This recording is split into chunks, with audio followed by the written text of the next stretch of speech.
네, 여러분 안녕하세요. 대한민국 최고의 방송 스픽스 최고의 프로그램 역전의 용사들 시간을 시작하겠습니다. 와! 네, 우리가 좀 전에 무슨 얘기 했냐면요. 왜 용사는 우리를 무시하나? 왜 용사는 우리를 쳐다보지도 않는가? 시계도 못 받은 우리 대변인과 김지호와 임세은 이런 사람들도 있고 뭐 추석 선물도 못 받은 우리 장 기자도 있는데 이들은 왜 평당했나 이런 얘기를 하고 있었어요. 우리가 여러분 어떻게 생각하세요? 아니 저는 뭐 남들이 보기에는 엄청 저기 이재명 대통령하고 가까운 줄 알아요. 중앙대 후배에 어쩌고 저쩌고. 그러네. 근데, 중앙대 후배네. 뭐야 근데 나는 아직까지 추석 선물도 못 받았어요. 추석 선물 뭐고 가네 아직까지 그 뭐 문자 하나 못 받았어요. 어머 고마웠어 이런 말도 안 듣고. 아이 그럼요. 정용진 기자를 빠뜨렸다니 충격입니다. 누가 그런 거 누가 그런 걸 하는 거예요? 예? 아무래도 우리 김남국 비서관이 아마 그런 것 같은데. 남국이 불쌍해. 요즘 남국 씨 우리 김남국 전 비서관 너무 불쌍하니까 괴롭히지 마시고요. 네. 일단 본인의 인간성을 좀 돌아보세요. 같은 대학 나왔는데도 불구하고 그리고 이렇게 열심히 뭔가 본인의 역할을 충실히 하는데도 불구하고 와. 아무것도 안 한다. 이거는 본인에게 문제가 있는 거지. 왜 그렇게 말씀하세요? 그럼 뭐라 그래? 아유 참. 옆에 있는 우리 임세은 대변인이 안 챙겨줬다? 저도 제가 윤석열 정권 초반부터 전부터 윤석열과 어떻게 김건희가 가장 치열하게 싸우고 양평 땅도 찾아내고 디올백도 그때 같이 하고 했는데도 선물 안 왔지만 원망하지 않습니다. 왜? 그리고 심지어 전 또 전 청와대에 있었잖아요. 보통 전직들 보면 다 명단이 있거든요. 근데 아마도 이제 막 시작한 정부다 보니까 아마도 그게 약간 그 명단에 조금 이렇게 오류가 있지 않았나. 그래요? 그렇게 생각하려고 하고 있습니다. 어쨌든 둘 다 지금 아무것도 연락을 못 받고 아무런 고맙다는 말도 못 듣고 그냥 둘이서 바깥에서 변방에서 떠들고 있다 이 얘기군요. 그렇죠. 좋아요. 그러면은 찐 우리 김지호 성남시장 지향인을 말씀해 보십시오. 뭔 얘기합니까? 본인은 뭐 받았어요? 뭐 인사했어요? 뭐 설 선물은 받았습니다. 설 선물 받았고. 설이 아니고 추석 선물. 추석 선물 받았고 추석 그다음에 받았습니다. 그다음에 그다음에 저도 없습니다. 왜? 뭐가 있습니까? 왜? 이거 받는 거 안 받는 거 무슨 차이가 있어요? 어떤 차이요? 최진봉 교수가 저하고 방송 월요일에 한 번씩 하는데 최진봉 교수하고 우리 그 서승만 박사 둘 다 엄청 열심히 하는 사람이거든요. 네. 나는 왜 선물 못 받느냐고. 나만 보면 막 투덜투덜거려요. 아. 근데 거기에 하필이면은 우리 또 그 변호사님이 계시더라고요. 김필성 변호 아니 정필승 변호사. 정필승 변호사가 딱 페이스북에다가 자기 시계 받았다고 딱 자랑을 좀 해놓는 거야. 이걸 보면서 도대체 이놈하고 나의 차이는 뭐냐. 이게 그분들의 얘기였어요. 이제 시계가 이제 순차적으로 이렇게 배포되겠죠. 그리고 이제 선거 기간이다 보니까 좀 조심스러운 것도 있는 것 같습니다. 좀 기다리시면. 좀 말이 안 맞는데 저는 뭐 사실 그런 물질적인 거는 바라지 않습니다. 우리 대통령 국정 운영 잘하고 계시는 것만으로도 큰 우와. 위로가 됩니다. 진짜 정답을 저런 식으로 짜증나게 대답을 너무 정확하게 혼자만 대답하네. 나머지 다 죽이고. 그러니까 야. 아, 대통령 좋아요. 선물 뭐 많이 받았었는데. 좋아요. 좀 그래요. 전까지 임세은 대변인은 이렇게 말했습니다. 저는 하물며 저는 전 청와대에 근무했던 사람인데도 나한테도 아직 안 온 걸 아니, 보면 문제가 있다. 이 얘기 제일 먼저 시작한 사람 이분이에요. 아니야, 노영현 변호사님 맞네. 자, 임세은 더불어민주당 선임 부대변인 민생경제연구소장님 어서 오세요. 네, 안녕하십니까. 네, 그리고 김지호 더불어민주당 대변인님 어서 오세요. 반갑습니다. 대변인이 도대체 몇 명이야? 너무 많아. 네, 많습니다. 좋아요. 자, 누가 제일 잘하나 대변인 중에 최고 누군가 한번 나중에 가려보도록 하고요. 장용진 르포닷컴 대표 어서 오십시오. 와! 장용진 대표님은 왜 또 이름을 또 바꾼 거야? 르포닷컴은 또 뭐예요? 제가요 얼마 전에 네. 유튜브 계정을 왕창 날려먹었거든요. 네네. 급하게 부계정을 만드는데 또 장영진 TV라고 하기 뭐해서 이름을 하나 정했습니다. 루포닷컴으로. 못 찾을 줄 알고 그걸 아주 키우려고 이름을 이렇게 좀 거창하게 지어봤는데 또 덜컥 찾아버렸어요. 그래서 이거를 어떻게 키워나갈까 요즘 열심히 고민 중입니다. 그렇군요. 자, 장용진 대표도 참 부침이 많아요. 참 시끄러운 사람인데 얼마 전에 갑자기 20몇만을 자랑하던 34만을 자랑하던 그 계정이 없어져 버려서 우리 방송으로 정 기자님 계정이 없어졌다고 문의가 쇄도했죠. 네. 그래서 제가 물어봤죠. 방송하는 도중에. 그랬더니 자기도 모른다. 알고 봤더니 이제 그 전에 운영했던 그 시스템 자체가 아예 없어지면서 본인 것도 같이 연결해서 없어졌던 거였는데, 그래서 그냥 결국에는 10,000명으로 다시 시작하더라. 근데 결국 또 다시 살려냈다. 이제 이거이더라고요. 그러니까 우리가 괜히 쓸데없이 구글 욕하지 말고, 마치 내가 무슨 뭐 음모의 희생양인 것처럼 해가지고 또 코인 받아먹지 말고, 네, 정성스럽게 진실되게 방송하는 것이 매우 중요할 것 같다. 이걸 다시 한번 깨달았습니다. 자, 첫 번째 주제 들어가도록 하겠습니다. 전략가이냐 자폭이냐, 조희대의 놀이판, 꽃놀이패 논란, 내란 전담 재판부에서 결국에는 정리가 됐는데요. 나는 이거 맞춘 사람으로서 아주 요즘 어깨가 뽕 들어갑니다. 어깨 뽕 제가 좀 넣어도 됩니다. 이게 무슨 얘기냐? 얼마 전에 민주당에서 법사위를 통과한 이 안이 있습니다. 내란 전담 재판부 설치와 관련된 거였는데요.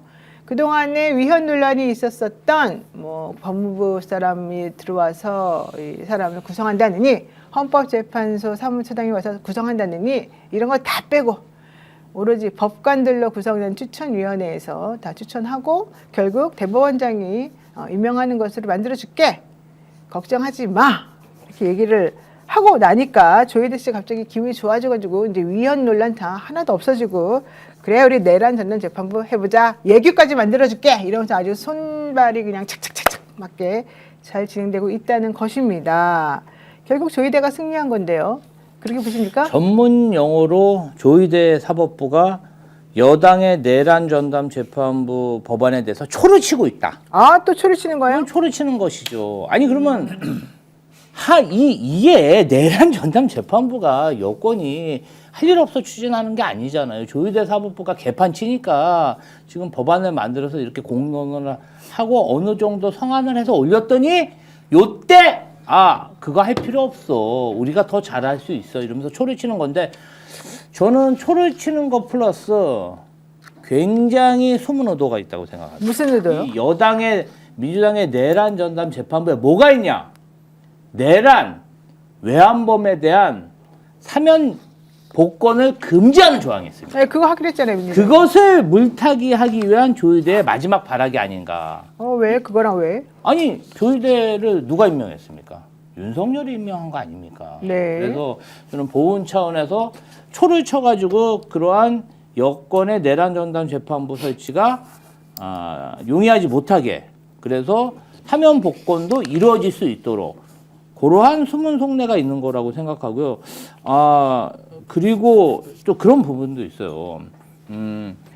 어쨌든 이 재판이 잘못됐을 경우 내란 전담 재판부가 진행이 되면은 조희대나 사법부에서 책임을 져야 되는데, 마치 뭐 무작위로 하는 척 이렇게 하면서 이러면 본인들의 책임이 없느냐, 뭐 공정한 양, 이렇게 분위기를 만드는 게 아닌가, 그런 생각이 듭니다. 네, 어떻게 보십니까?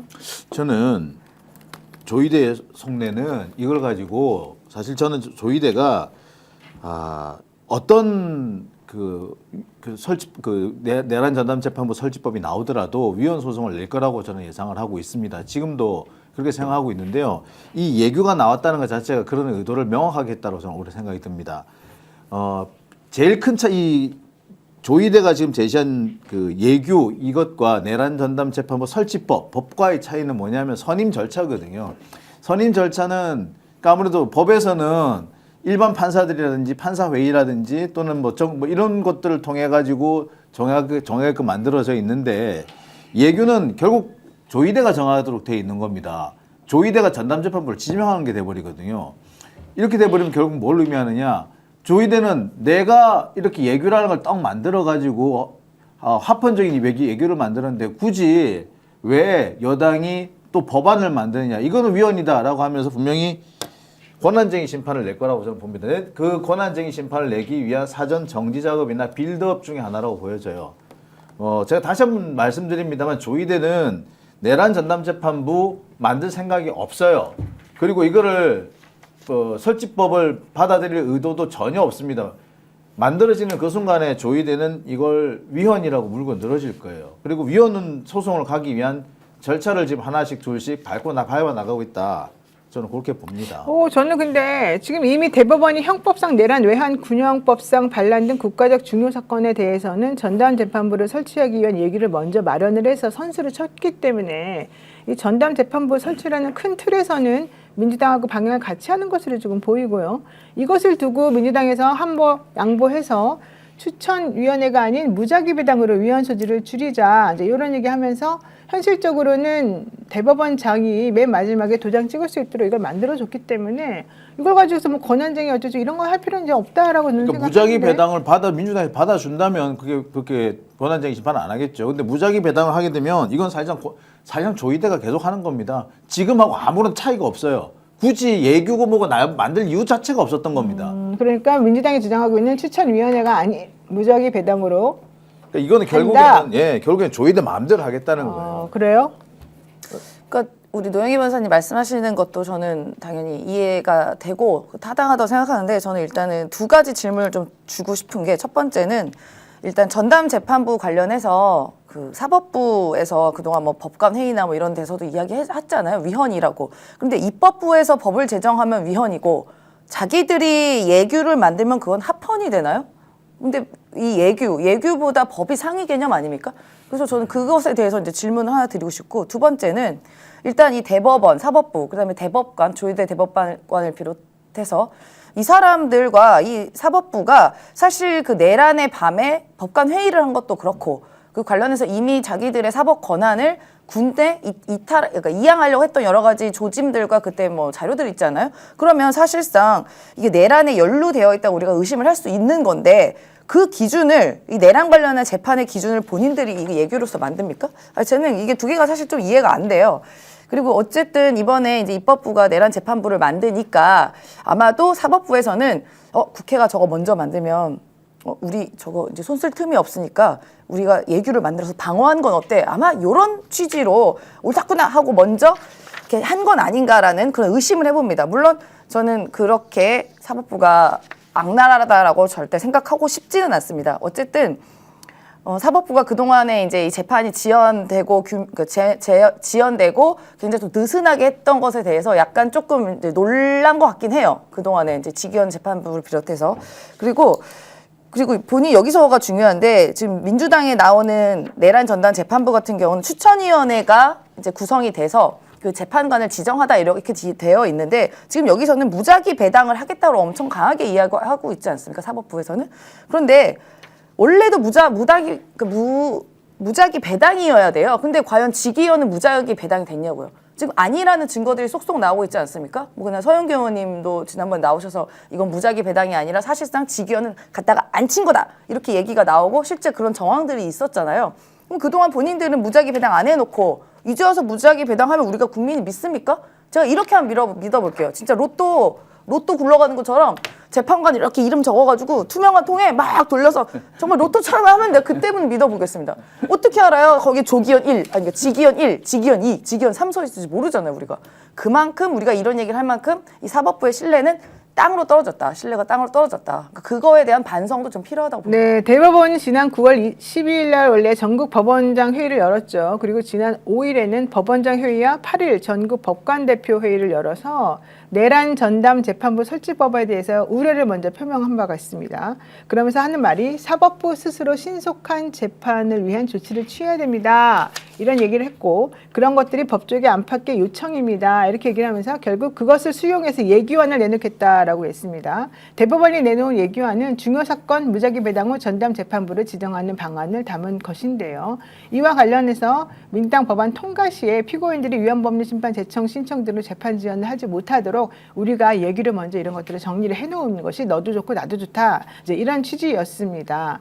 그리고 난 다음에 민주당하고 대통령실하고 계속해서 이 위헌 소지라고 하는 것을 가지고 논의를 해왔고요. 처음에 민주당에서는 1심에서도 내란 전담 재판부를 설치해서 해서 1심 재판 진행 중인 사건에 대해서는 그 재판장이 원하면 보내고 원하지 않으면 그냥 자기 혼자 하는 것으로 할 수 있게끔 하자 이런 얘기도 했었었고 2심에서는 어쨌든 내란 전담 재판부를 가서 끝까지 가자 이제 이런 얘기도 했었었고 실제 그 내란 전담 재판부에 누구누구를 집어넣을 것이냐라는 것을 추천위원회를 만들어서 해보자. 근데 그 추천위원회라고 하는 것은 법무부, 헌재, 법관 뭐 이런 사람들로 한번 구성해보자 이제 이런 얘기를 했었어요. 그랬더니 또다시 이 대법원이나 다른 야당에서는 그거 자체가 위헌입니다. 왜냐하면 법관이 어떠한 종류의 그 임명이든 다 하게끔 되어 있는데 어떻게 법무부, 판사가 아닌 법무부가 또 헌법재판소 사무처장이 어떻게 그런데 의사를 집어넣을 수가 있느냐 이제 이런 얘기가 있었고 또 하나는 만약에 그런 헌법재판소 사무처장이 오케이 해가지고 들어간 인사가 재판을 하고 있는 중인데 밑에 그 재판을 받던 사람들이 이거 위헌입니다라고 해서 위헌 법률 심판 제청 신청을 한다면 헌법재판소 재판 그 사무처장이 이미 오케이를 한 것이기 때문에 그냥 그거는 무조건 위헌이 아닙니다라고 기각을 해줄지 아니면 그 재판부가 이거 맞는 것 같아 이거 좀 위헌인 것 같아라고 보내줄지 그렇게 되면은 심판하고 선수가 서로 혼용이 돼가지고 이상한 거 아니냐 이런 말까지 계속 나왔었단 말이죠. 그리고 민주당에서는 그럼 좋아 니네들이 주장하는 그 1심에서 하는 그거는 그리고 빼볼게. 그래가지고 이제 막 서로 싸우다가 결론적으로는 이번에 정리가 된 거죠. 그러자 대법원에서 약간 이제 체면을 치렀다고 생각하는지 일단 헌재에서 하는 거 빠지고 법무부 빠지고 그러니까 좋다. 우리 그러면 얘기로 이 재판을 계속 길게 늘리지 않는 방향으로 이 재판이 잘 진행될 수 있도록 우리가 한번 해볼게. 그리고 2심에서부터 내란 재판 전담 맞는 것으로 해볼게. 뭐 이런 식으로 해서 좀 안을 이제 내놓고 서로 이제 분위기가 좋게 나아가고 있고 그다음에 조국 혁신당에서도 봐봐 니네가 그렇게 하니까 위헌성이 없어졌잖아. 나도 동참할게. 이제 여기까지가 지금 들어간 내용이었어요. 자, 그러니까 실질적으로 이 부분 가지고 좋아 그러면 완벽해 끝내 이렇게 하는 사람도 조금 있지만 사실 그런 사람들보다는 오히려 다른 쪽에서 국민의힘이라든가 이런 쪽에서 뭐 조금 위헌성을 걷어낸다고 해서 위헌이 아니게 되겠느냐 뭐 등등등등 시작해서 계속해서 문제가 많다라고 얘기를 지금 하고 있습니다. 어떻게 보십니까 우리 김지호님? 대법원이 뭐 스스로 이렇게 얘기를 만들고 개혁한 것처럼 보이지만 사실은 민주당이 계속 압박을 해서 안을 내놓은 거잖아요. 저는 내란 전담 재판부 민주당 안에 내란 외환범에 대한 사면 복권 이 부분도 굉장히 좀 중요하다고 생각합니다. 그리고 그 안 보면은 사법부 내에 있는 여러 구성원들의 의견을 받아서 조희대 대법원장이 임명하도록 그렇게 안을 만들었잖아요. 뭐가 문제입니까? 저는 하나도 문제가 없을 것 같고 굉장히 양보하고 숙성된 법안인 만큼 민주당이 밀어붙여야 되고 또 앞으로 계속 이런 식으로 조희대 사법부가 어떤 식으로는 장난을 치려고 할 때 입법부가 가만히 있어야 되나? 저는 가만히 있지 말아야 된다고 생각합니다. 아니 지기현 재판부가 내란 수계 구속 똑바로 하고 소송지 똑바로 했으면 국민들이 그렇게 사법부를 불신하고 민주당이 이런 법안을 만들 리가 없잖아요. 본인들이 사법부 내에서 이런 중체자한 그러한 내란 재판에 대해서 엉망진창으로 하고 정말 우리 국민들도 국회 가서 나라를 지켰는데 사법부 월급 받으면 도대체 뭐 하는 겁니까 이거?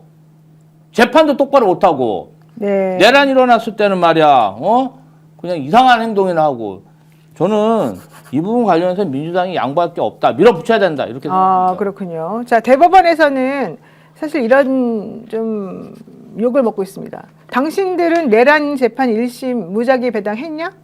우리가 보니까 안 한 것으로 다 드러나지 않았냐? 서영교 의원도 그렇게 말을 했고 또 실제 지기현 재판부가 그 중요한 재판을 다 떠안게 되는 경위를 살펴봤더니 그것이 아니던데 이제 와서 마치 너네들이 무작위를 배당했다는 것처럼 주장하면서 그게 정말 중요한 원칙인 것처럼 민주당이 안을 전부 다 싫어한다? 말이 안 되는 거 아니야. 왜 무작위 배당 원칙을 갑자기 이 시점에서 막 주장하면서 니네가 꼭 무조건 결정권을 가져야 된다라고 주장하고 있어? 근데 이게 바로 지금 문제의 핵심이 아니겠습니까? 그러면은 아니야 우리가 그동안은 그랬지만 2심부터 잘할 거야 좀 믿어봐봐. 지금 이게 판사님들의 얘기인데 특히 이 조희대 말인데 믿어도 돼요? 어떻게 믿습니까? 저희가 아니 믿을 만한 짓을 해야지 믿을 거 아닙니까? 마치 지금 법원에서 하는 행동은 그거 같아요. 돈을 자꾸 빌려줬는데 돈을 안 갚어. 근데 조금 더 빌려주면 내가 낭지 몰아서 이자까지 붙어서 갚을게. 꼭 그러는 사람이 있거든요. 근데 그 사람이 설마 갚을까 싶어가지고 조금씩 더 빌려주다 보면 나중에는 돈도 못 받고 완전 뒤통수 맞습니다. 지금 대법원에서 하는 행동은 딱 그겁니다. 이번 봐주면은 우리 잘할게. 이번에 봐주면 우리 잘할게. 아니 지기현 보세요. 원래 12월 달 올해 안에 재판 끝내겠다고 지금 했잖아. 못 끝내요. 그래서 1월 달에 끝내겠다고 했는데 지금 1월 달에도 안 끝날 것 같아요. 지금 순서가. 1월 달에 끝날 것 같아요. 아유 지금 보세요. 지금도 내란 전담 재판부 하니까 이제서야 이제 속도를 내는 겁니다. 사실 엊그제까지만 해도 야 1월 달에 죽었다 깨어났다 결론 안 난다. 그 결심 못 하겠다라고 하는데 갑자기 이게 내란 전담 재판부 본격화되고 하니까 그러면 속도 확 빨리 땡길게 라고 하게 된 겁니다. 이게 결국 뭘 말하느냐. 이 사람들 왜 돈 안 갚는 사람들, 돈 안 갚는 악성 채무자들 어떻게 해야 됩니까? 경찰서 가서 신고하고 소송 내고 그러면 급하게 이거라도 갚을게 하면서 주섬주섬 일부 돈을 가져와서 갚으려고 해요. 지금 지기현이나 조희대나 이 대법원에서 하는 꼬라지가 딱 그 꼬라지입니다. 지금 소송 들어가고 고발 들어가고 하니까 주섬주섬 급하게 돈 챙겨서 와가지고 이거라도 갚을 테니까 좀 봐줘라고 말하는 악성 채무자가 과연 뭐가 다릅니까? 그리고요 지금 조희대가 만든 이 전담재판부 내용을 보세요. 무작위로 해가지고 딱 한 재판부가 정해지면 앞으로 그 재판부의 모든 재판을 몰아주자 이거예요. 이거 지기현이가 그 재판 다 가져간 거랑 똑같은 얼개입니다. 이게 무슨 전담재판부입니까? 이게 무슨 예교예요? 지금까지 하는 걸 똑같이 예교라는 이름을 바꿔놓는 것밖에 없거든요. 국민들 가지고 눈 가리고 아웅하고요. 국민들 바보 취급하는 겁니다. 이 따위가 무슨 대법원장이야. 사기꾼이지 이게. 지금 네. 아까 악성 채무자는 조금씩 빌려주고 뭐 해야 된다고 했잖아요. 보통 이제 불법 추심은 지금 현대사에서는 불법이긴 하지만 보통 그런 분들은 장기를 꺼냅니다. 아니 지금 어쩌죠? 저렇게 멋진 얼굴에서 저런 표현이 그냥 아주 잘 나오네요. 아니 그런 그 예전에 우리 영화 같은 거 보면은 불법 채무자들 계속 그 사채업자들 가가지고 야 너 간 얼마고 콩팥 얼마고 이렇게 끝내잖아요. 제가 그 말씀을 드리는 이유는 지금 이 전담재판부 악성 채무자 수준이 아니라요. 수술이 필요한 사람들입니다. 수술이. 그래서 배에 꺼내서 안에 종양을 뒤집어 다 뜯어내야 되는 그런 상황이에요. 사법부의 지금 현재 모습은. 네. 어떻게 좀 해주세요. 옆에 좀 떨어져 앉으세요. 매우 위험해 보여요. 지금 아니 표정은 안 변하고 장기를 꺼낸다는 말을 저렇게 판단하게 할 수 있습니까? 형님 부대변인. 좀 놀랍네요. 사법부에 너무 많은 실망을 한 모양이에요. 너무 놀랐습니다. 저보다도 센 사람 처음 봤습니다. 네. 자, 김종환님께서 조희대가 물러나면 그 이상 좋은 게 없습니다. 김형철님, 민주당 뒷북만 치고 있네요. 제임스님, 고양이에게 생선 맡기는 겁니까? 스바. 이러셨고요. 아리올님, 민주당, 조희대 꼼수에 넘어가지 말고 가던 길 가세요. 그동안에 그 난리를 쳐서 만든 법안을 이제 조희대의 어설픈 꼼수에 휴지통에 버리려고 하는 겁니까?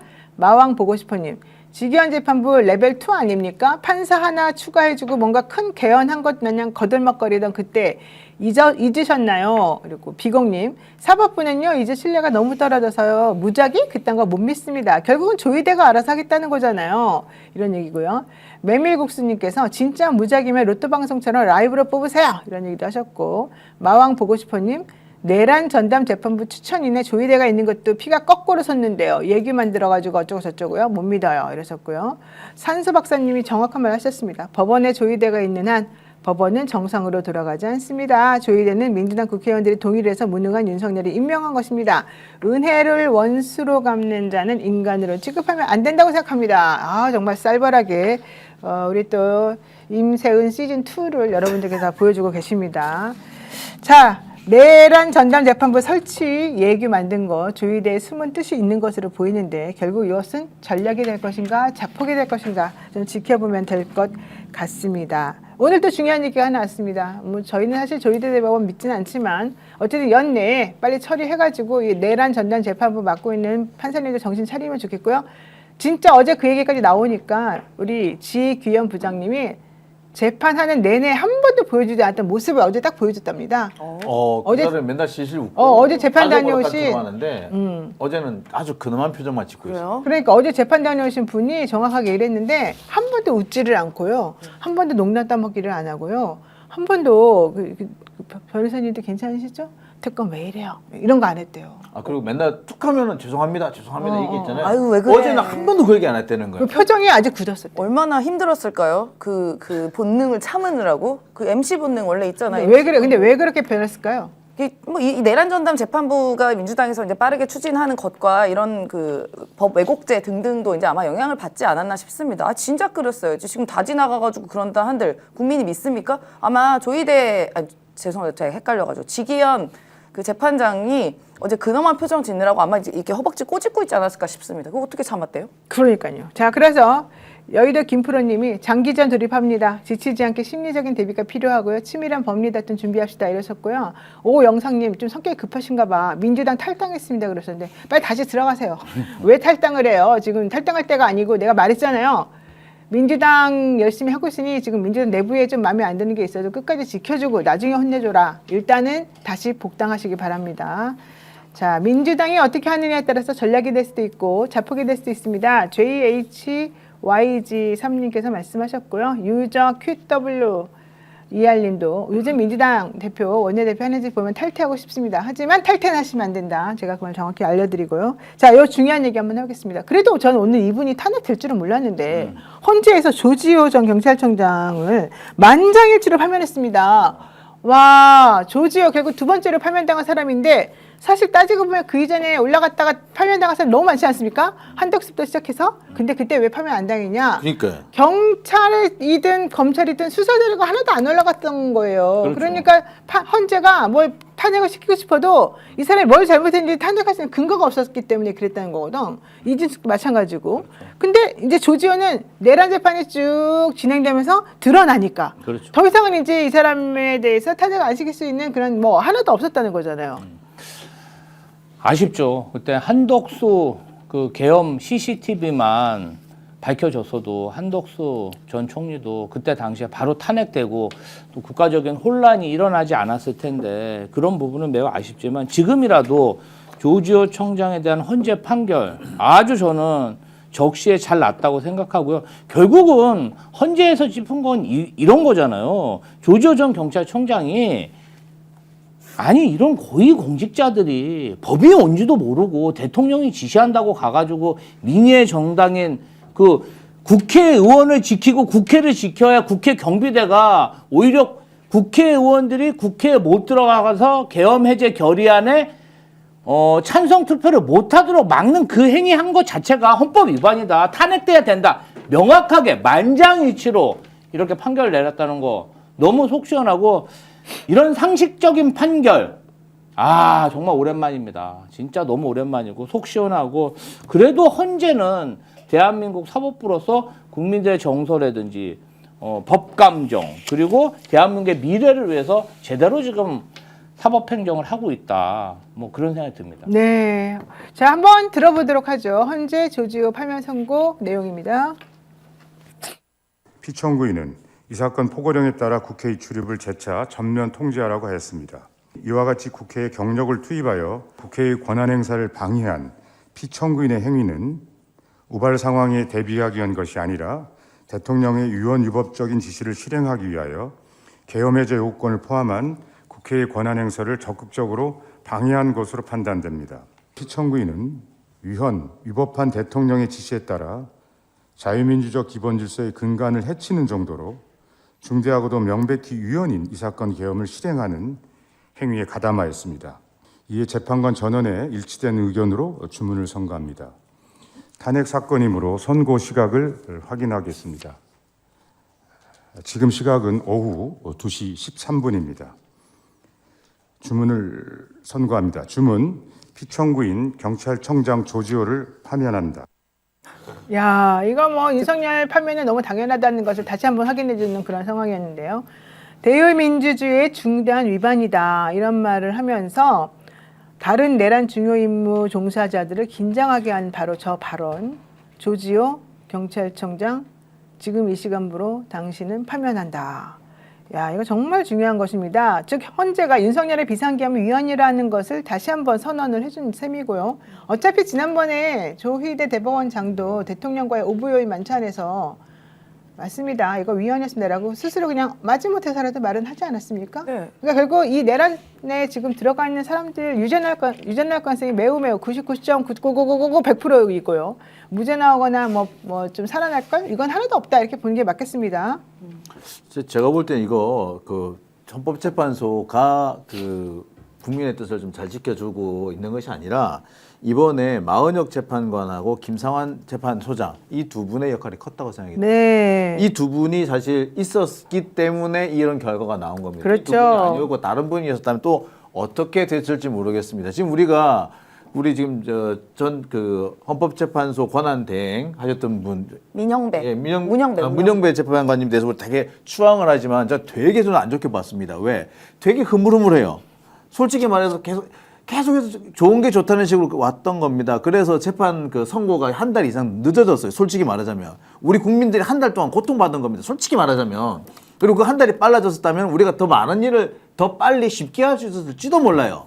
자, 그런 면에서 문영배 재판관이 좀 문제가 있었습니다. 근데 그에 비해서 마은혁, 김상환 재판관들이 새로 들어왔기 때문에 훨씬 더 낫다라고 저는 말씀을 드릴게요. 바꿔진 재판관들 때문에 이런 결과가 나왔다라고 좀 말씀드리고 싶습니다. 제가 얼마 전에 문영배 재판관을 만났어요. 따로 만나가지고 이제 이런저런 얘기를 나누는데 저보고 너 변호사 근데 저번에 나 욕하던데 이러는 거예요. 제가요? 저 별로 욕 안 했는데요. 아니, 처음엔 욕 안 했는데 갈수록 욕을 많이 하던데. 그러니까 우리가 유튜브를 다 봤다는 얘기인데. 아니, 그때 진짜 전 국민이 다 답답했잖아요. 그래서 이거 뭐하는 장난하는 거 아니 나만 욕한 게 아니고 다 욕하지 않았냐. 사람들이 그렇게 답답하게 우리를 괴롭히고 이게 도대체 헌법재판소에서 할 수 있는 일이냐. 그랬더니 헌재의 사람들 모두 다 그런 걸 다 알면서도 어쩔 수 없이 좀 정리해야 될 부분들이 있었기 때문에 하는데 그거를 못 믿고 그렇게 나를 욕하더만 이런 얘기를 하는 거예요. 그래서 내가 더 이상 이제 심기를 건드리지 말아야 되겠다. 그리고 빨리 이 사람하고 헤어져야 되겠다. 이 생각을 하고 아 제가 잘못했습니다. 이제 그리고 넘어갔는데 저는 그래서 이 조지호 전 경찰청장에 대한 파면 이것도 만장일치로 나올까 말까를 이제 고민을 하고 걱정을 했었습니다. 그런데 헌법재판소가 작년 12월 국회에서 탄핵이 수출된 지 371일 만에 재판관 9명의 전원일치 의견으로 국회의 탄핵 소추를 인용하는 결정을 내렸습니다. 헌재는 특히 비상계엄 당시 조지호 전 경찰청장이 국회 봉쇄 및 출입 통제를 지시해서 국회의원들이 담장을 넘어가야 했거나 아예 들어가지 못했고 본회의도 지연된 것이다 라고 인정을 했고요. 그러면서 이런 행위는 대통령의 위헌, 위법적 지시를 실행하기 위한 것으로 대의민주주의와 권력분리 원칙의 위배가 되고 국회의원의 심의 표결권 등 헌법상 권한을 침해한 것이다 라고 얘기를 했습니다.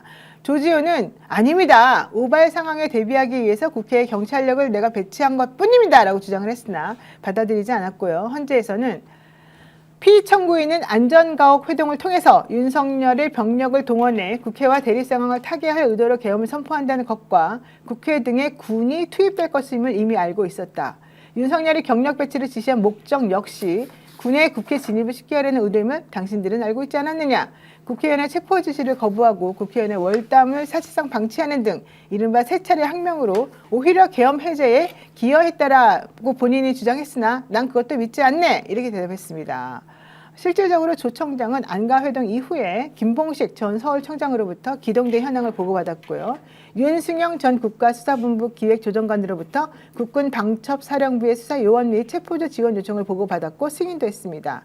헌재는 이런 모든 것들에 대해서 너는 잘못이었어 라고 말했고요. 특히 중앙선관위의 과천 청사 및 수원 선거연수원에 경찰 배치한 것에 대해서도 위헌, 위법한 계엄에 따라서 선관위에 진입한 군을 지원해서 선관위의 직무 수행과 권한 행사를 방해해서 선관위 독립성을 침해한 것이다 라고 정확히 얘기를 했습니다. 계엄이 선포되자마자 190명의 의원은 비상계엄 해제 요구 결연을 가결시키기 위해 신속히 국회로 모여들었고 시민들 역시 계엄에 저항하기 위해서 국회로 모였고 현장에 출동한 군병들도 소극적으로 임무를 수행했는데 어떻게 오히려 당신은 경찰청장으로서 직무를 방기했느냐.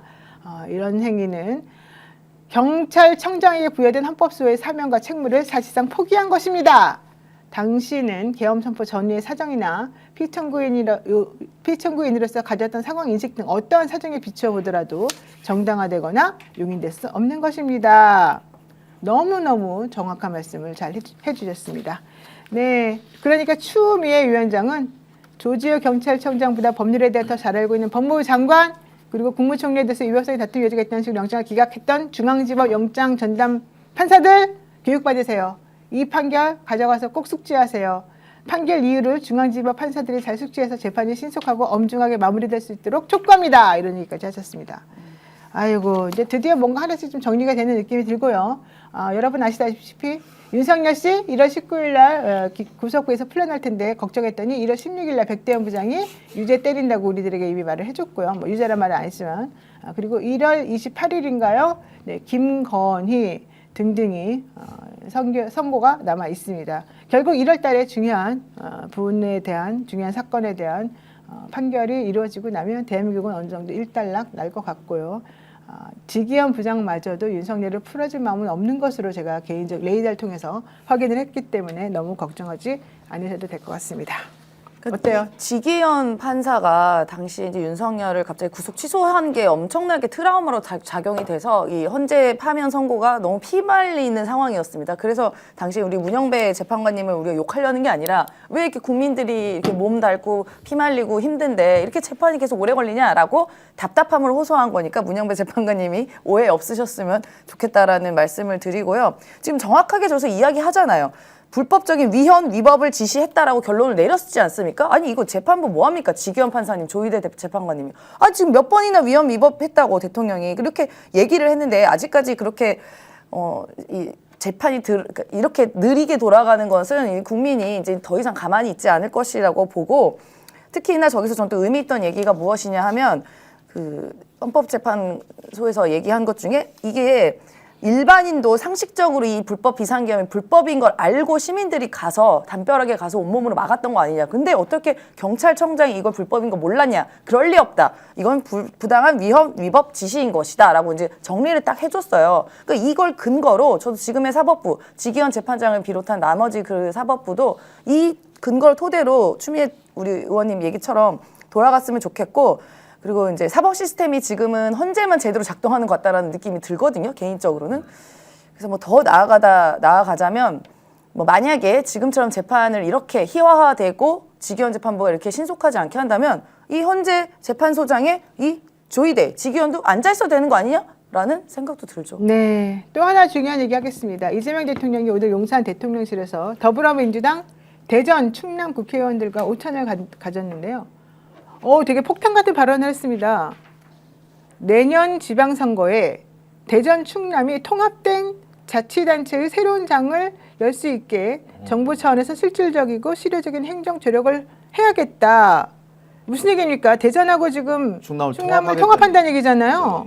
왜 갑자기 이런 얘기가 나오는 건지 놀라고 있는 마당에 실제 민주당은 현재 국민의힘 의원들이 발의한 대전 충남 행정통합특별법 대신에 새로운 법안을 내년 1월까지 발의를 하고 대전 충남 통합단체장을 선출하겠다라는 얘기를 지금 하고 있고요. 이 얘기가 나오고 나니까 부산 경남에서도 행정통합하겠다라는 얘기가 지금 나오고 광주 전남에서도 행정통합한다는 얘기가 나오는 겁니다. 이게 이제 지방을 활성화시키고 뭔가 좀 살아나게 하겠다. 요거랑 연결되는 것 같기도 한데 대전은 싫어하고 충남은 좋아하고 이런 또 분위기가 감지가 되네요. 그렇지 모르겠는데 대전하고 충남 같은 경우는 인구를 합쳐서 한 200만 정도이기 때문에 통합하는 게 맞을런지 맞긴 맞는데. 네. 그다음에 전남하고 광주 역시 인구가 그렇게 많지 않기 때문에 통합하는 게 더 맞을지도 모르겠습니다. 근데 부산하고 경남은 두 개를 합쳐버리면 600만이 돼요.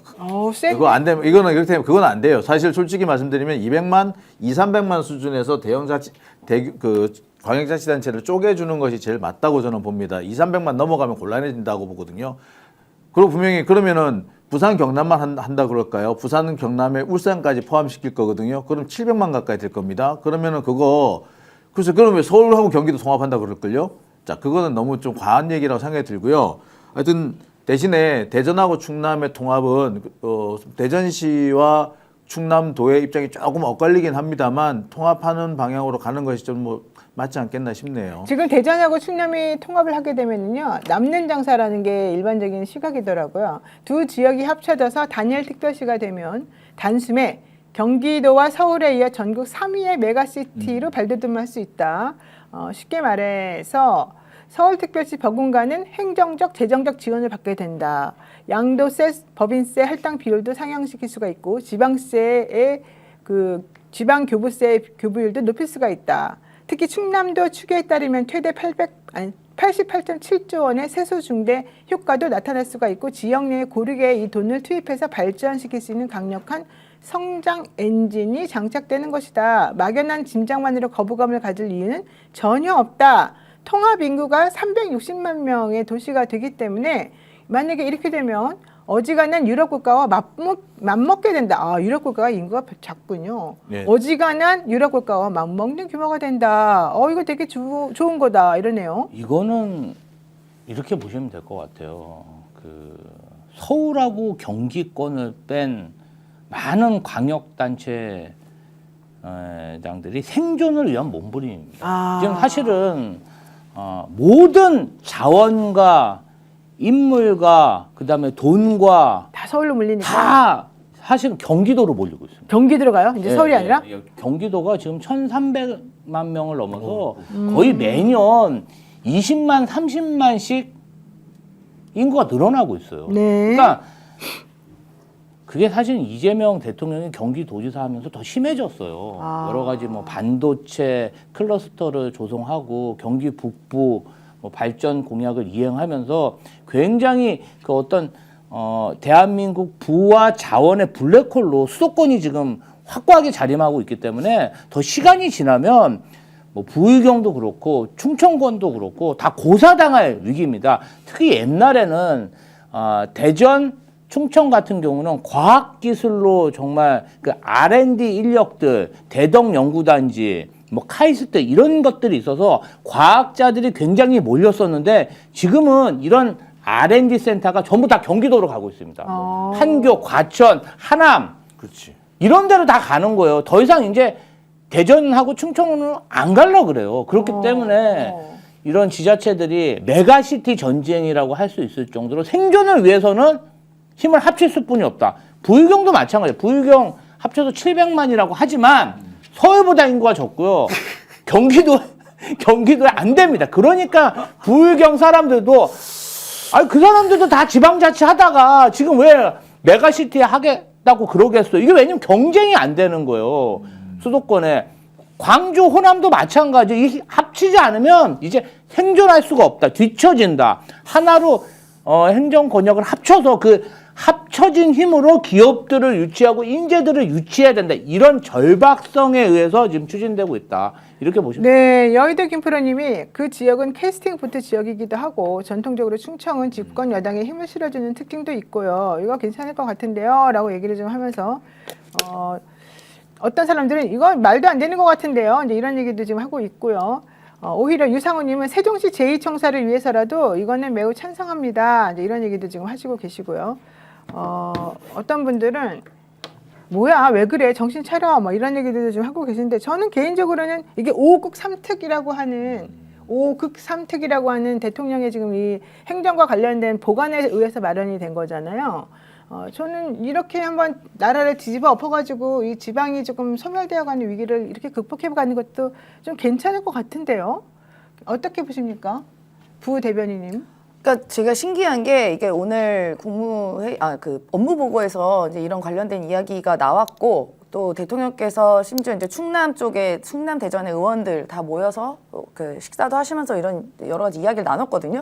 근데 뭐 이런 부분은 어떤 국정 운영의 하나의 아이디어이고 또 그 지역은 뭐 저는 그 지역을 잘 모르긴 하지만 되게 또 수건 같은 거였다고 합니다. 그쪽 지역에서는요. 네. 그래서 또 신기한 게 국민의힘도 이것에 대해서 환영을 했어요. 그래서 원래 국민의힘 좀 추진하던 거였어요. 예. 그래서 국민의힘도 아마 이 부분에 대해서 적극적으로 돕겠다 해서 간만에 여야가 이제 협치가 되는 모습을 보여줬는데요. 아마 적절한 수기의 과정과 그 지역민들의 민심 다 잘 살펴봐서 그 지역민들에게 가장 도움이 되는 방법으로 해법을 마련하겠다라는 정부의 의지를 저는 알고 있습니다. 저는 이거 되게 좋은 것 같아요. 왜냐하면 지금 지방이 소멸된다 이런 얘기도 있고 뭔가 새로운 모멘텀이 없으니까 계속 이렇게 뭔가 좀 죽어가는 느낌이 들었는데 이렇게 시대 흐름에 맞게 재편성을 하면 참 좋을 것 같고요. 오영삼님, 그게 바로 국토민주화입니다. 이런 얘기 했고요. 꿈꾸는 농부 헬라나님, 적극 지지합니다. 왜 변화를 두려워하죠? 잘 깔면 그러니까 시대가 변하고 사고가 변해가는데 걱정하실 필요가 전혀 없습니다. 세금도 도로 같은 거 자율주행으로 잘 깔아서 이동을 편안하게 하고 지역 곳곳이 서로 잘 왔다 갔다 하시게끔 만들면 좋은 거 아니겠습니까? 라고 JH님도 말씀하셨는데 제가 봤을 때는 이렇게 해야지 뭔가 이렇게 뒤집어 엎어야지 대한민국의 제2의 도약 이런 게 좀 있을 것 같아요. 대전하고 충청은요, 저기 그 번역이 조금 달라요? 떨어져 있더라고요. 그러니까 예를 들어 천안권도 있고 대전권 따로, 세전권 따로, 그러니까 다극이에요. 약간 보면은. 그러니까 여기를 합쳐 놓더라도 크게 문제가 안 생길 수도 있을 것 같아요. 특히 이제 그 도청은 지금 충남 홍성으로 가 있잖아요. 홍성 예산으로 가 있기 때문에 다극 체제, 그러니까 합치는 게 나쁘지 않을 겁니다. 근데 다른 지역이 꼭 그러냐? 그건 좀 생각을 해봐야 될 것 같아요. 그러니까 자칫 잘못하게 되면은 특정 지역에 집중이 되는 거예요. 또? 그러니까 부산, 경남, 울산 다 제가 걱정을 했는데 거기 같은 경우는 경남 지역은 크게 동쪽과 서쪽으로 나눕니다. 서부 경남과 동부 경남에 큰 차이가 있는데 동부 경남은 부산, 울산, 창원 같은 거 합쳐져서 거기에 경남 인구, 부산 불경 인구의 한 5분의 4가 거기 모여 있어요. 근데 이렇게 되면은 합쳐지더라도 나머지 이제 5분의 4, 그러니까 지금 현재 있는 동부 경남 여기만 좋지 나머지는 글쎄요. 계속 오래 더 소외가 될 수 있거든요. 이런 부분을 좀 고민을 해야 돼요, 이 부분은.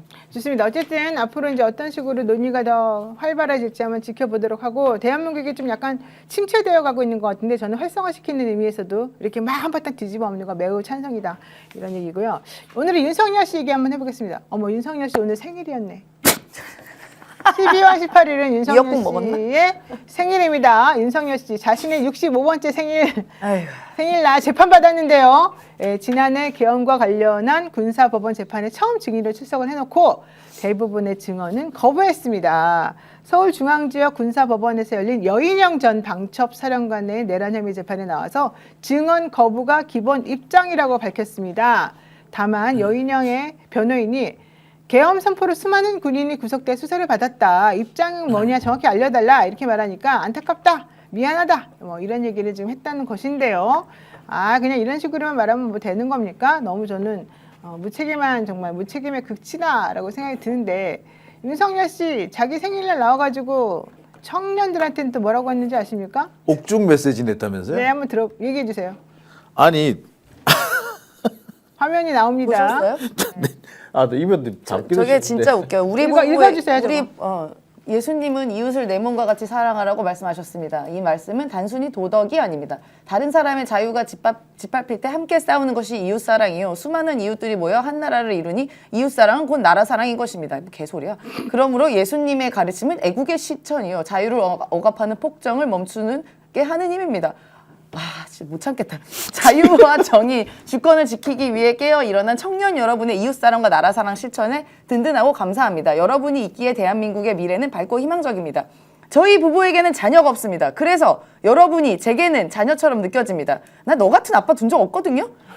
자식이 잘못되기를 바라는 부모가 어디 있겠습니까? 자녀에게 올바른 나라를 물려줘야 한다는 절박함이 제가 모든 것을 내어놓고 비상사태를 선포한 이유 중 하나입니다. 그 결과 저는 옥중의 고난 속에 있지만 대한민국 청년들이 보여준 희망을 얻었습니다. 현재의 고난은 장차 우리에게 나타날 영광과 비교할 수 없으니 지금은 시련과 고난 속에 있을지라도 여러분의 내일은 더욱 찬란하게 빛날 것입니다. 그러므로 청년 여러분 힘내십시오. 여러분은 어두운 시대를 밝히는 등불입니다. 성탄의 은총이 청년 여러분의 걸음마다 머물고 무엇보다 건강하며 여러분의 아름다운 꿈이 이루어지기를 하나님께 간절히 기도합니다. 부정과 불의에 침묵하지 않는 청년 여러분, 이 시대 예수의 제자들입니다. 진짜 개소리도 찬란하게 했네요, 진짜로. 정말. 아니, 여기서 제일 황당한 게 우리 부부에겐 자녀가 없다. 그래서 여러분이 자녀처럼 느껴진다. 그리고 자녀에게 올바른 나라를 물려줘야 한다는 절박함이 비상사태를 선포한 이유다. 이렇게 이야기했는데요. 일단 제가 아까 뭐 읍조리도 얘기했지만 저도 어쨌든 민주당 기준으로는 청년에 속하기 때문에 일단은요. 나는 당신 같은 아빠 싫어요. 우리 집 개 박살내고 불내고 옆집까지 불내려고 했던 사람은 어떻게 아빠로 내가 둡니까? 되게 굉장히 리플레이 증후군 같은 일을 하는 거라고 저는 보고요. 그리고 올바른 나라를 물려줘야 한다는 절박함이었다면 그렇게 집권 3년 동안 일도 안 하고 맨날 술 먹고 11시에 출근했습니까? 그렇게 절박한 마음이 들었으면요. 그리고 이게 몇 년 동안 비상사태라고 저는 생각이 듭니다. 그렇기 때문에 이날의 청년 성탄 메시지는 망했다고 보고 하나는 있네요. 청년들이 올바른 나라 물려줘야 된다는 거, 나 요거는 맞는다고 봐요. 왜냐하면은 올바른 나라를 물려주기 위해서 불법 비상계엄해서 본인이 파면되고 일 잘한 대통령 모시지 않았겠습니까? 그거는 하나 잘했네. 올바른 날 물려줘야 그러니까 된다는. 나는 이 사람 얘기를 들으면서 이제 하고 싶은 말이 뭔지를 모르겠어요. 일단 하고 싶은 말이 하나네. 나한테는 자녀가 없다. 그래서 너네가 자녀처럼 여겨진다. 자식이 잘못되길 바라는 부모가 어떻겠냐. 나는 너네를 위해서 모든 행동을 했다. 이게 이제 핵심인 것 같고, 예수님이 사랑이니까 예수님의 사랑을 실천하자. 그래서 너네를 사랑한 나의 마음을 잊지 말고 나랑 같이 계엄하자. 이건가요? 교정시설에 들어가 있으면은 반성을 하고 좀 새로운 사람으로 교화가 돼야 되는데 네. 그냥 그대로야. 1년 전이나 지금이나 너무 똑같고 이게 보면은 이 메시지를 왜 냈겠어요. 밖에 거예요? 있는 장동혁과 뭐 그런 전환길류의 윤 어게인 세력들에 모여있는 그 뭐 전강훈이라든지 이런 사람들에게 모여있는 그 소수의 아주 극단적 윤석열 지지자들에게 나는 아직 살아있어. 그리고 힘을 모아서 예전처럼 서부지방법원에 폭력 소요를 했던 것처럼 습격해줘. 그럴 힘을 좀 키워줘. 정치 세력으로 계속 남아줘. 그리고 나의 사면 복권을 계속 유지해줘. 나를 찾아줘. 윤 어게인을 외쳐줘. 이런 메시지를 내는 것뿐이 안 된다. 저는 그렇게 생각합니다. 보통 이런 사람을 보고 교화의 가능성이 없다라고 얘기를 하죠. 교화의 가능성이 없는 사람은 사회로부터 격리가 돼야 돼요. 정리하는 방법은 두 가지가 있습니다. 사형 아니면 무기징역. 근데 제가 볼 때는 이분은 글쎄 교화의 가능성이 너무 현저히 없기 때문에 사형이 적합하다고 생각이 드네요. 정말 저는 저 메시지를 보고 끝까지 갈라치기 하고 끝까지 선동한다라고 생각됩니다. 본인 생일마저. 아마 우리 많은 국민들은 이렇게 생각할 것 같아요. 윤석열 생일날. 에라이 생일빵이나 주고 싶다. 이런 생각하고. 그래서 그리고 또 자꾸 전 언론도 좀 그래요. 자꾸 이 내란숙의 이 피의자한테 자꾸 마이크를 쥐어주고 이걸 속보라고 띄워줍니까? 우리 국민이 바라는 속보는요. 윤석열 사형 선고밖에 없습니다. 네, 고추알맘쫑이님이 영원히 철장 생일입니다. 축하해요. 이렇게 말씀하셨고, AI2598님 무슨 자랑이라고 계엄 일으켜서 잘한 일이라고 대통령 주재에 감옥에 갇혀서 부끄러운지도 모릅니까? 지랄도 풍년입니다. 이러고요. 방7528님 미친 자일세. 네, 끼임 작가님 국민인에 시험하지 마세요. 죽겠습니다. 김상구님 토 나와요. 왜 읽고 난리야. 신청아님 어느 수구 목사의 글이네요. 김종아님 이제 정신까지 이상해지고 있네요. 네, 귀남님 어머 우리 테리가 옆에서 반응합니다. 왈왈. 겨울 잘 지내기님 이 사람은요 자녀 없는 게 제일 잘한 일이네요. 윤석열이 3년 동안 가장 잘한 일은 무엇일까요? 이용부님 계엄 실패. JWK님 오죽했으면 친족들이 전부 다 발길을 끊었겠습니까? 정신을 아직도 못 차리고 있나 봅니다. 골프 피팅님 국민의힘 윤석열 때문에 장사가 안 돼서 힘들어 죽겠습니다. 빨리 개혁 좀 해주십시오. 이렇게 얘기하셨는데 진짜 정말 대단한 인물이다. 근데 나는 솔직히 저런 메시지가 무슨 의미가 있는지도 잘 모르겠어요. 사랑이 충만한 그런 사람이 국민을 향해서 총칼을 들이대고 계엄을 하려고 그러고 다 잡아들으라 그러고 그랬을까요? 저는 말이 안 되는 거잖아요. 아직도 좀 이자들을 용서 못 하겠는 게 휴전선 인근에 아파치 헬기를 띄우고 그리고 그 무전이 다 북한에 들어가게 도청당하게 그렇게 일부러 뭔가 좀 국지전을 도발하는 행위들을 너무 많이 했잖아요. 네. 그러면 이자들은 본인들의 정치적 안위 영구 집권을 위해서 대한민국이 국지전을 할 수도 있는 그런 전쟁 위험에 빠뜨린 거 아니겠습니까? 네. 이건 정말 저는 용서를 못 하겠어요.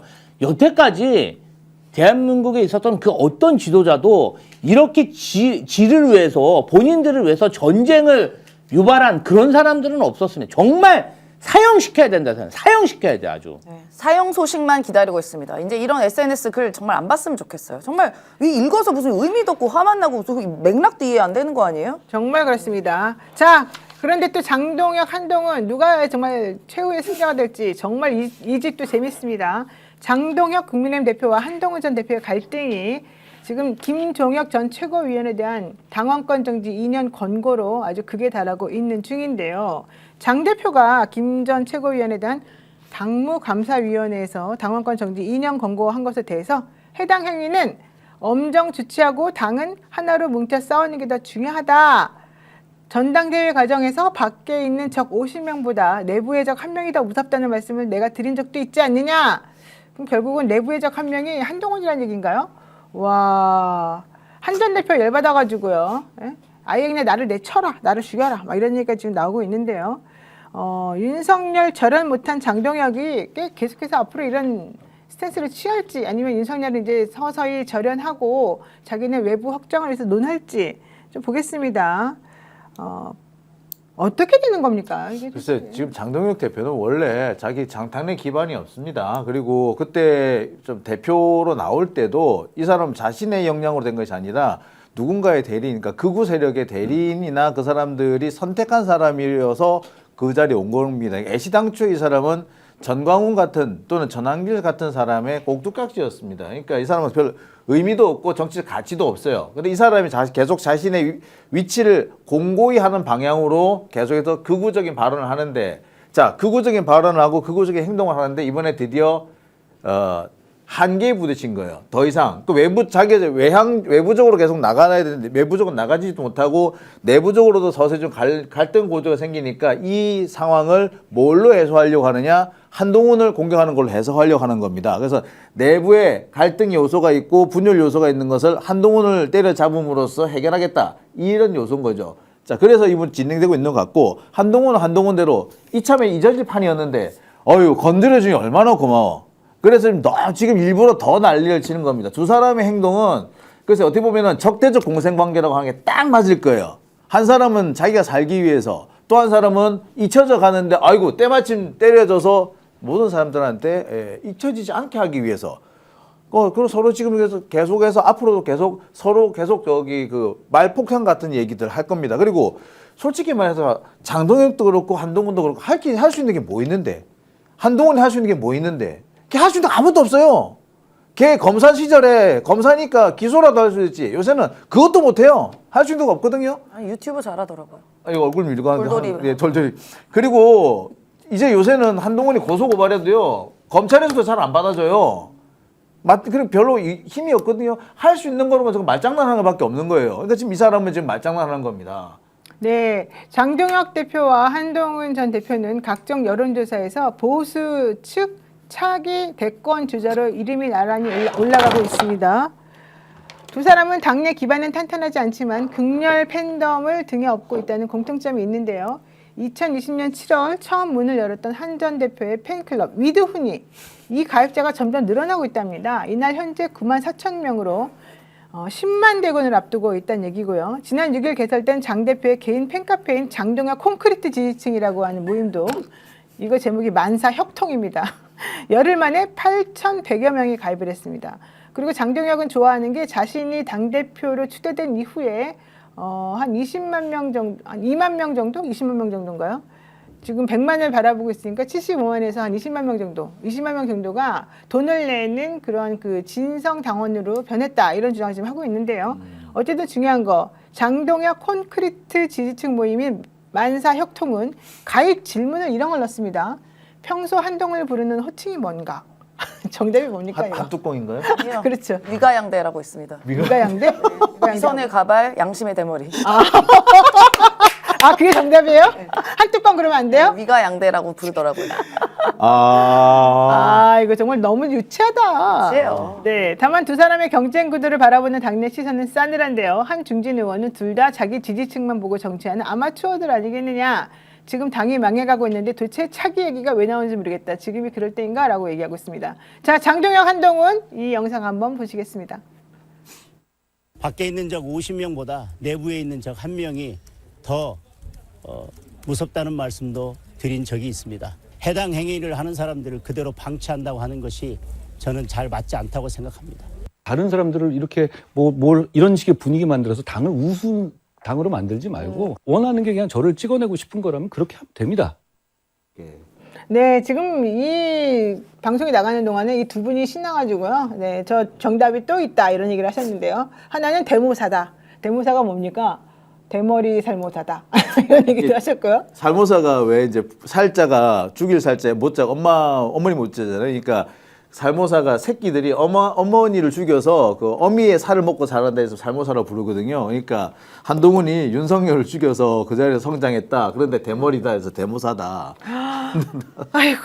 조금 이게 좀 서로 간에 그러니까 조롱과 이제 이런 욕설이 좀 난무하는 것 같은데 어느 정도 심하냐면 아까 위가양대 얘기도 제가 이제 그쪽 통해서 들은 이야기이긴 하지만 어느 정도냐면 제가 좀 놀랐습니다. 얼마 전에 이제 이재명 대통령 그 업무 보고에서 보건복지부 업무 보고에서 그 탈모약 보건 우리 네. 지원해주는 것 그거에 대한 얘기가 나오니까 이제 그러니까 한동훈을 되게 싫어하는 쪽의 사람들은 그게 이재명 대통령에게 정치적인 갈라치기라고 얘기를 하시더라고요. 뭐라고 다시 말해요. 이재명 대통령이 전략적인 정치적 갈라치기를 그 정책을 통해 이야기한 거다. 대머리. 아유, 야당을 꼭 빠지겠네, 분열시키려는 거다. 진짜. 건강보험공단에서 청년들에게도 이거 해줘야 된다 그 말이? 그거를 그러니까 이거는 이제 질병이잖아요. 어쨌든. 대머리 치료제가 이제 지금까지는 건보 안 되는데. 건보료를 건보가 안 되는데 해야 앞으로. 된다는 거를 선택적으로 전략적인 그 야당 갈라치기한 전략적인 정치 행위였다라고 그렇게까지 진단을 하는 거 보고 제가 좀 많이 놀랐습니다. 좀 전에 제가 저기 야. 한모산이 대모산이 그랬는데 어느 분이 정정해 주셨어요. 발모사랍니다. 왜요? 발모가 필요한 사람이. 발모사. 예. 예. 근데 저는 그 살모사 얘기 정말 와닿는 게 아니 그래도 본인이 우리 그냥 인간관계도 그냥 연을 맺고 그리고 그럼에도 불구하고 좀 정치적으로 이렇게 연을 맺고 이게 또 공개적인 거잖아요. 그런데 아니 그래도 나랑 같이 그렇게 잘 활동했던 그런 사람들하고 저렇게 원수처럼 저렇게 지내야 되나요? 아니 그리고 너무 이걸 보면은 그놈이나 똑같지. 사람들이 오해할 것 같아. 아니 정치인이나 정당인들은 조금만 자기들하고 이해가 달라도 정말 저렇게 죽일 듯이 공격하고 아니 그렇지 않거든요. 저도 이재명 대통령하고 오랜 기간 했지만 지금 뭐 제가 본가에서 독립해서 정치적 격체로 활동하지만 늘 관계가 그렇지 않은데 국민의힘이나 개혁신당은 항상 저한테 그런 공격들을 많이 해요. 너 왜 요새는 이재명 대통령이랑 같이 안 몰려다니냐. 아니 나이가 들고 그다음에 좀 어느 정도 좀 성장이 되면 나도 독립적으로 뭘 하고 싶은 마음이 들잖아요. 아니 그러면 계속 붙어 다녀야 됩니까? 아니 그러면 안 붙어 다니면 사이가 나쁜 거고 붙어 다니면 사이가 좋은 거야? 저는 당최 이해할 수가 없어요. 왜냐하면 저는 10년 전부터 이재명 대통령의 그런 어떤 정치를 추종해서 학생처럼 공부를 해서 여기까지 온 거고 그거 앞으로도 바꿀 생각이 없어. 자, 한동훈하고 윤석열은 샴쌍둥이에요. 어디 가서 내가 윤석열 욕해봐야 자기 욕이야. 장동혁도 마찬가지야. 한동훈이랑 장동혁도 똑같아. 남들이 보면 그놈이 그놈이야. 국민들이 보기엔 니네들 친하게 지냈다가 니네 또 왜 그러니? 아니 근데 왜 저러고 다니? 내 진짜 창피해 죽겠어. 네. 창피한 두 명에 대한 얘기는 여기까지 하도록 하고요. 예, 발모사 얘기. 예, 이 얘기도 한번 해보겠습니다. 지금 경찰 첫 조사 앞둔 전재수 의원 너무 열받았나 봐요. 차라리 나보고 200억을 받았다고 해라. 2천만 원이 뭐냐? 목걸이가 뭐냐? 시계가 뭐냐? 나 시계 본 적도 없다. 이런 얘기인데요. 통일교로부터 어떠한 불법 금품 수수도 없었다. 정면 돌파한다라고 얘기를 하고 있는데요. 통일교가 또 전재수 의원의 책 500권을 1천만 원에 구입했다는 논란이 있습니다. 그러니까 전재수 의원이 그거 다 정상적 구매하고 세금 계산서까지 발급을 했는데 나보고 뭐 어쩌라는 거야. 박형준은 통일교 영상에서 축사만 6번 했다더만 도대체 왜 이래? 이런 얘기 나왔습니다. 전재수 의원의 페이스북 나오죠? 차라리 현금 200억과 시계 100점을 받았다고 하십시오. 한일 해저터널 청약의 대가로 제가 금품을 받았다는 주장이 나오고 있습니다. 저는 한일 해저터널을 일관되게 강력하게 반대해왔습니다. 부산의 미래를 팔아먹는 것이라는 정치적 신념 때문입니다. 사실 저 터널은 우리나라 쪽에서 별로 특별히 하고 싶은 게 아니었어요. 그렇지만 일본은 엄청나게 수건 사업이었죠. 그러니까 이 사업은 일본이 이익을 보는 만큼 부산은 손해를 보는 구조입니다. 부산이 경유지로 전략하기 때문입니다. 그렇죠. 그리고 저는 민주당의 정치적 험지인 부산에서 3번 떨어지고 4번째 만에 당선된 사람입니다. 각고의 노력으로 고단한 인내의 시간을 버텨왔습니다. 그런 제가 지금 2천만 원과 시계 한 점을 받고 그 대가로 부산의 미래를 팔아먹겠습니까? 그 대가로 각고의 노력과 고단한 인내의 시간을 버리겠습니까? 차라리 현금 200억과 시계 100점을 받았다고 하십시오. 그 정도는 돼야 최소한의 논리적 개연성이라도 있는 것 아니겠습니까? 저는 통일교로부터 그 어떤 불법적 금품 수수도 없었다는 점을 다시 한번 말씀드립니다. 그럼 저기서 그러면 불법적 금품 수수는 없었는데 합법적 금품 수수는 있었다는 겁니까?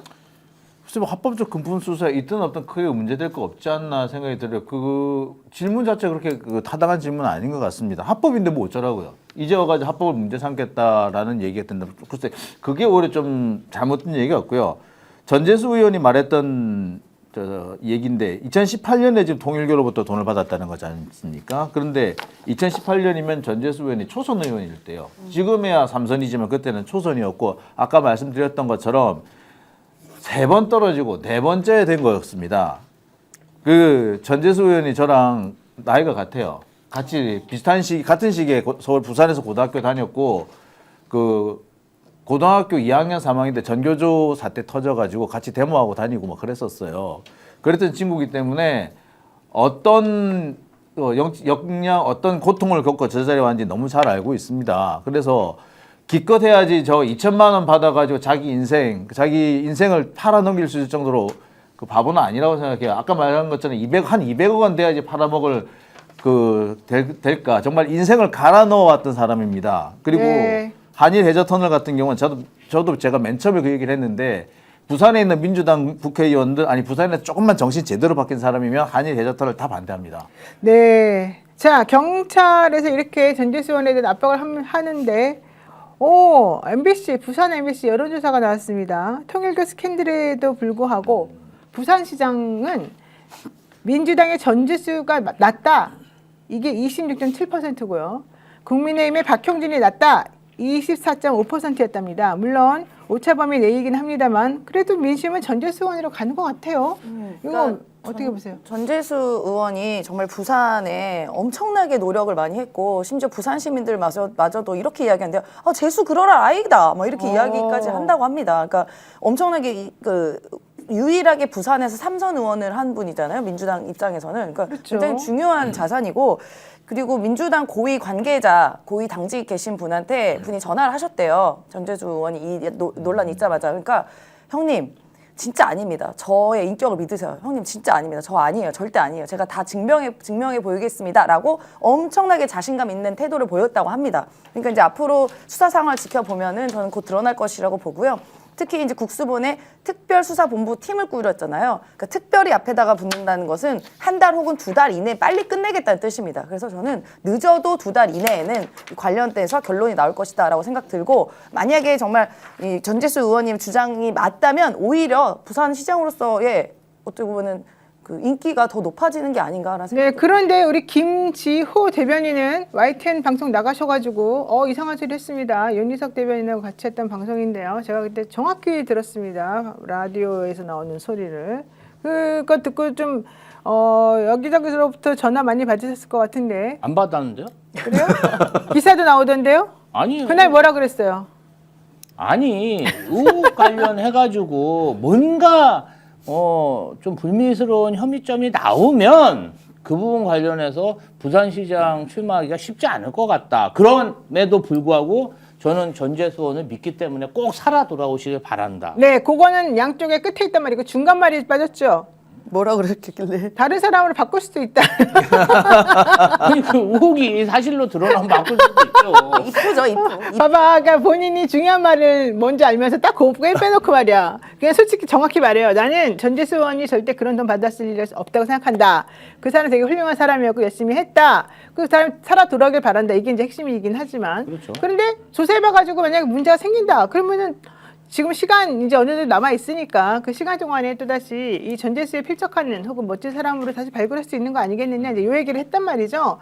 그리고 나니까 그 다음 날 우리 김지호 대변인 말하는 거 별로 이렇게 기사화 안 되거든요, 잘. 근데 그 다음 날 딱 하니 나오는 거예요. 그래서 내가 야 김지호 좋겠네 이랬어요. 그거는 언론이 의도적으로 뭐 친명이니 뭐 또 갈라치기 하려는 그 시도인데 그거 이제 다 통하지 않습니다. 우리 당원들은 그런 거 압니다. 근데 핵심은 그거죠. 전재수 의원이 사실은 저는 그렇게 만약에 문제가 있다면 처음부터 그 태도가 그렇게 팔팔 뛰고 말도 안 된다 이러면서 모든 걸 걸겠다 할 일은 사실은 없는 것이고 또 진짜 아까 말한 대로 겨우 2천만 원 받고 1,000만 원 뭐 무슨 시계 받고 이거 가지고는 소용이 없는 얘기고 지금 헬스부 장관 하다가 말고 지금 헬스부가 글로 옮기는 것 때문에 얼마나 인기가 좋았습니까? 결국 다 이거 공작에 의한 것이다라고 판단이 되는데 이거 다 해결할 수 있는 부분이라고 본인이 스스로가 대통령에게 누구 안 끼치겠다고 먼저 옷부터 딱 벗어 던지고 열심히 싸우는 거잖아요. 지금 윤용호 진술밖에 없어요. 마치 이게 대장동 사건에서 그 유동규 진술밖에 없는 것과 똑같고요. 대북 송금 사건에서 김성태 진술밖에 없는 것과 똑같아요. 네. 검찰이 이걸 가지고 뭘 또 장난질을 쳐보려고 했던 것 같습니다. 근데 안 통할 겁니다, 이번에는. 맞습니다. 더 착한 보험 파트너스, 너 아마 우리 김지호 대변인을 응원할 것 같습니다. 단순 보험 가입만 하는 것이 아니고 최적의 보험 플랜을 제안해 줍니다. 현재 가입된 보험이 당신에게 맞는지 진단 서비스와 리모델링 안내부터 맞춤 상품 제안까지 1644-1236 또는 010-7613-3303으로 연락하시면 됩니다. 카톡이나 문자 상담 예약은 24시간 가능하니까요. 한번 연락해 보시고요. 현명한 보험 플랜을 만들어 보세요. 그리고 여러분이 좋아하는 비교원이 있습니다. 12월 여러분들께 이런 말씀을 꼭 드리고 싶습니다. 무조건 써야 되는 인터넷 휴대폰 정수기 렌탈 의외로 매월 나가는 요금이 부담이 되시죠? 여러분의 부담을 줄이기 위해서 비교원에서 준비한 최대 108만 원의 혜택이 준비되어 있습니다. 인터넷 TV 신규 가입 시 48만 원. 인터넷 TV를 신규 가입하면 48만 원. 아들 이름으로 신규 가입해야 되겠어요. 그렇죠? 인터넷 가입과 함께 휴대폰 통신사 변경 시 최대 30만 원, 정수기 렌탈 시 최대 30만 원, 추가로 스픽스 채널 보고 상담받으시고 가입하시면 비밀 혜택도 있다고 합니다. 자세한 내용은 1670-2571을 통해서 상담받으시거나 네이버에 비교원을 검색하시고 상담 신청하시면 됩니다. 함께 할수록 더 큰 혜택, 본인 가입 후 지인 추천 시 추천할 때마다 최대 8만 원의 모바일 상품권을 드립니다. 이 혜택은 2025년 12월 한정입니다. 진짜 이 착한 보험과 비교원 정말 끊임없이 의리를 짱짱짱 지키면서 여러분들과 함께하는 그런 기업인데요. 여러분들도 우리 이 기업들이 선전하고 있는 제품이 무엇인지 한번 보시고 나에게 이득이 된다고 생각하시면 한번 집중해서 탐구해 보시고 가입도 해보시면 좋을 것 같습니다.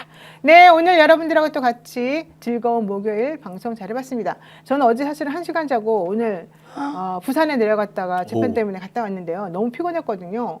근데 이 방송 한다고 딱 일어나니까 갑자기 막 힘이 좀 솟았습니다. 네, 여러분들 보니까 더 힘이 솟네요. 네, 고맙습니다. 안녕히 계십시오. 고맙습니다.